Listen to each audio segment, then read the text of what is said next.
நம்ம விட்டு கொடுத்து போகிறதும் பணிஞ்சு போகிறதும் தவறில்லை. ஆனால் எந்த அளவுக்கு அப்படிங்கிறத நாம் முதல்ல தெரிஞ்சு வச்சுக்கணும். நடக்கிறதெல்லாம் நன்மைக்கு அப்படின்னு மட்டும் நினச்சின்றாதீங்க. சில சமயம் நடக்காது கூட உனக்கு நல்லதுக்கு தான் இருக்கும். மறந்து விடாதீர்கள். தேவையானது தேவையில்லாது அப்படின்னு எதுவுமே கிடையாது. காலம் அறிந்து தேடுதல் தேவையானது, காலம் தவறிய தேடுதல் தேவையற்றது. மனுஷ வாழ்க்கையில் கொஞ்சம் மறதியும் வேணும். ஏன் தெரியுமா? சில சமயங்களில் பல கஷ்டங்களை நம்ம மறந்து செல்றதுக்கு அதுதான் உதவும்.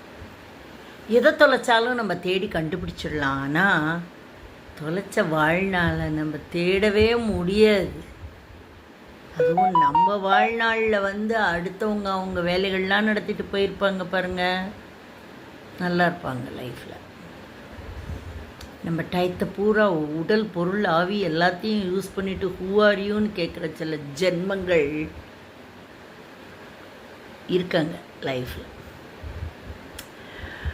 நல்லவங்களை போல நடிக்கிறவங்களை இந்த உலகம் விரும்பும். ஆனால் நல்லவங்களாக வாழறவங்களை கடவுள் மட்டுமே விரும்புவார்.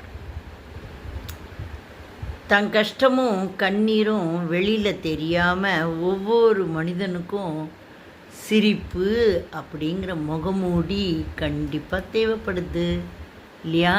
நம்மளோட விருப்பங்கள் கூட அளவாக இருக்கட்டும், நாளை விலக நேரிடலாம்.